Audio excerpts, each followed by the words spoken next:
fault! Merry Christmas! Merry Christmas, George! Merry Christmas, George! Merry Christmas, movie house! Merry Christmas, Emporium! Merry Christmas, you wonderful old building and loan! Hey! Merry Christmas, Mr. Potter! Because it's December and it's around Christmas time, I wanted to watch a Christmas movie, and I decided to turn on one of my favorites. It's a Wonderful Life is a Christmas film from 1946, and it's directed by Frank Capra.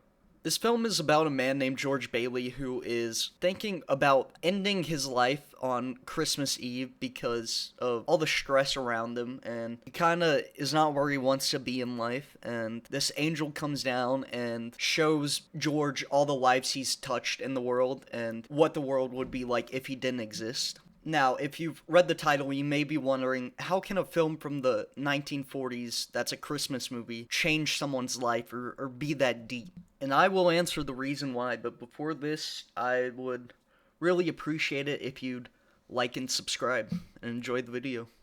When I watched this film recently, I was really in a very similar place to where George is in the film. He has all these wonderful people around him, and he's done all these amazing things, and he just can't really see it. He feels this weight just pushing him down. He feels like it would have been better if he just had never existed. And I think we all feel like that a little bit, like the world is kind of falling apart around us. But this film really showed me how impactful a single life can be and how deeply interconnected everyone's lives are. I think sometimes we really struggle to see the impact we can have on other people's lives because we're not thinking about it. And just because you aren't where you thought you would be in life doesn't mean you're in a bad place. I think that's one of the most important parts of the film, and I think that really resonated with me on a personal level. Personally, in my life, I have this problem where I look at the next day. I can never see the present. I can never be in the moment with people. I'm always thinking about the next assignment I have to turn in, the next big project I'm going to do, the next YouTube video I'm making. I never live in the moment.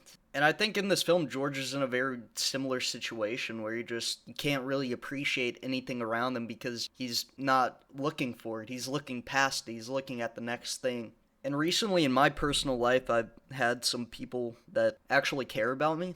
And that's something I wanted for a really long time, and now that I have it, I really find it hard to appreciate it. And as I was watching this film, I kind of realized that I wasn't appreciating. I was a blind man with everything that was happening around me that I never saw before. It's like it opened my eyes. And I think one specific scene had a really big impact on me was when George was sent back to his real world at the end of the film. His car was wrecked into a tree and his lip is bloody. And all this objectively pretty bad stuff is happening to him, but he's just so glad to be there in the moment. He's so glad to have this family, this human connection with everyone. And while watching the scene, I kind of realized that even though there's a lot of stressful things around me and not everything's going great or the way I thought it would be, that it's okay and I can appreciate the things I have around me even if some bad things are happening at the same time. While I watched this movie, I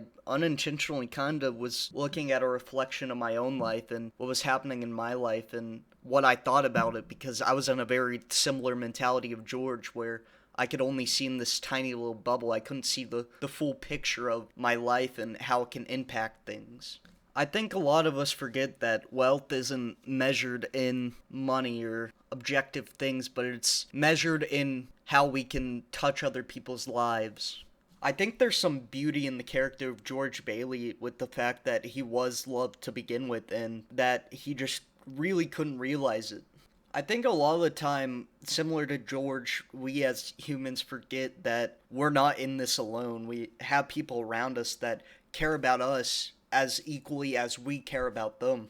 I think the strongest people in the world are those people that can be vulnerable and go to a shoulder to cry on when they need to, not people who just hold it all in and pretend like they're doing okay until they break. Personally, there's some people in my life that if they did need a shoulder to cry on or someone to talk to, I would be more than willing to listen to them talk for hours. So if I can feel that way about somebody, then surely somebody can feel that way about me, and I think a lot of us forget that. And in the film, George is a very good man. He's not bad at all, but he doesn't need some sort of redemption. He just needs some guidance in his life to push him in the right direction, to help him out a little bit. Even the best of us need that human connection, and we need to be kind to each other and take care of each other as humans. And I think a lot of us, similar to George, are really tough on ourselves. And I'm not saying that's always a bad thing, but I'm saying that life is hard as it is, and inevitably we're going to make mistakes as people, and we can't punish ourselves for that constantly when life can be somewhat of a punishment in itself at times.